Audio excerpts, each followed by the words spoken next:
Pertamanya, apabila tindakan menampar ataupun melempang murid di hadapan khalayak ramai, atau utamanya pada perhimpunan dan sebagainya di hadapan di hadapan pelajar-pelajar lain, ia tidak boleh dilakukan oleh seorang guru besar atau pengtua.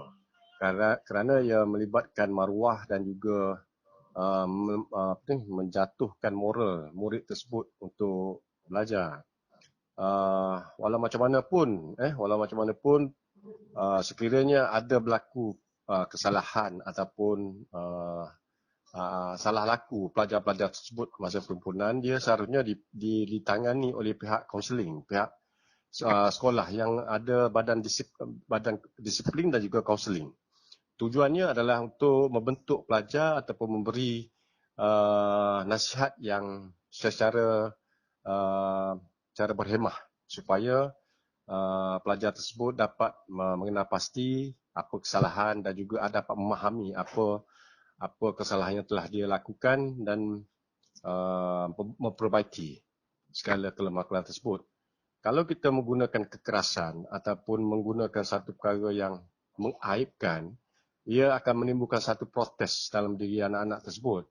Protes yang mana mereka tidak akan menumpukan pelajaran ataupun menumpukan tugas mereka untuk menjadi seorang pelajar, menimba ilmu dan juga memberi masalah pada pihak sekolah, terutamanya guru-guru.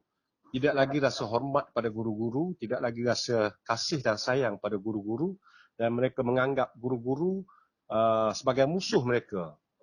Orang yang tidak memberi sokongan pada mereka untuk memperbetulkan sikap dan juga memberi tunjuk ajar yang secara terbaik.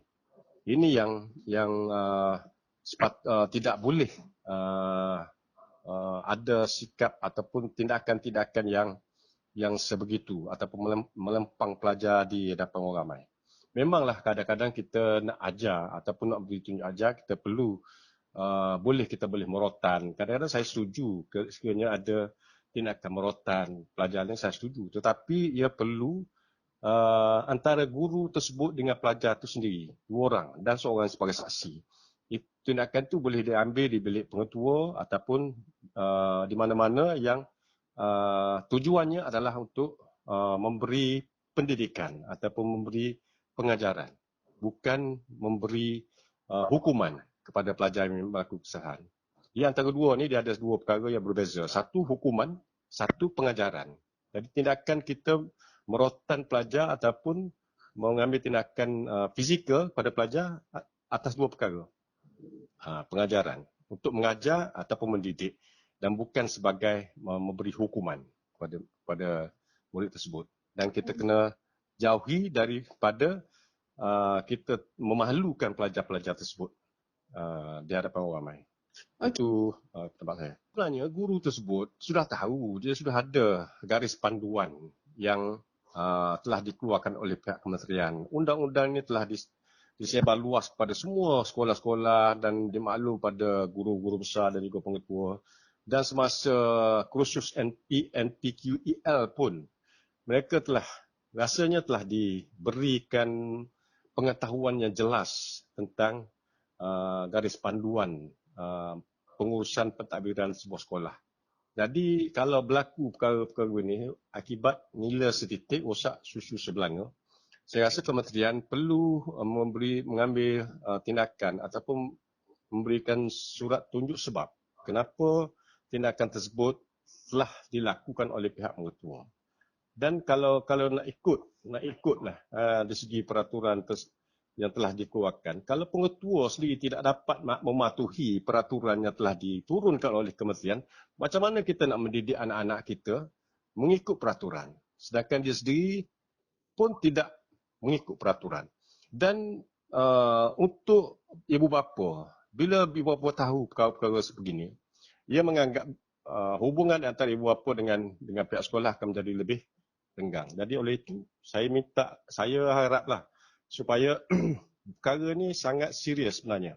Perkara ni sangat serius. Kalau kita biarkan, ia akan terus berluasa. Kadang-kadang kita dipandang remeh ataupun kita dipandang sinis oleh masyarakat apabila kita tak suka pengetua ataupun guru-guru merotan anak-anak kita. Bukan tak boleh rotan. Saya setuju kalau nak merotan, tetapi ada kaedah-kaedah dia. Ada kaedah dia dalam bilik pengetua, ada seorang saksi dan antara pengetua dengan itu. Dan cara merotan pun ada cara dia. Jadi oleh itu untuk memperbetulkan keadaan, pihak kementerian perlu melihat perkara ini secara serius supaya ianya tidak menjadi satu amalan yang sewenang-wenangnya dilakukan oleh pengetua melanggar peraturan yang telah ditetapkan oleh pihak kementerian.